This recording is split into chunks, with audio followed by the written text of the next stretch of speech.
Alors, vous me posez la question de savoir quels sont les impacts du burn-out sur le nerf vague.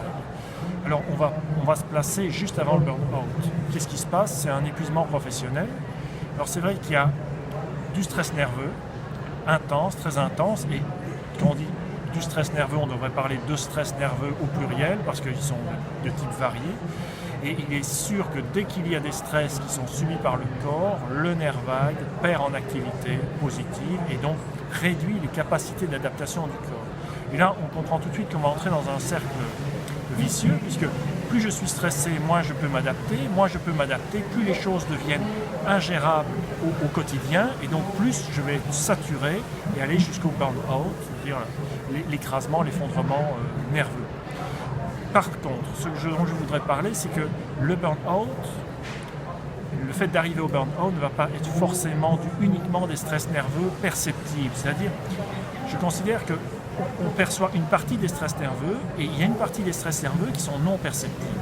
Un exemple typique, c'est les lumières sur les écrans d'ordinateur. Il faut savoir qu'une grande fatigue, une tension nerveuse, une sorte de signal de peur hyperactif va venir du simple fait qu'à longueur de journée, vous travaillez sur écran bleuté, par exemple.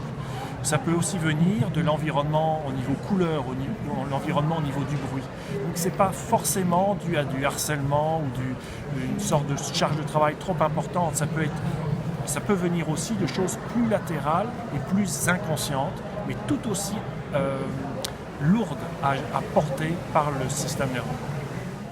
Alors l'un des pièges dans lequel il faut mieux ne pas tomber, c'est utiliser des techniques pour empêcher le burn-out de se passer parce qu'on va rendre le corps encore plus performant. Ou plus exactement, encore plus l'asservir à lui demander, à obtenir de lui, de faire ce qu'on veut qu'il fasse alors qu'il vous envoie des signaux disant que c'est trop pour lui. Il y a quelque chose que vous ne pouvez pas gérer.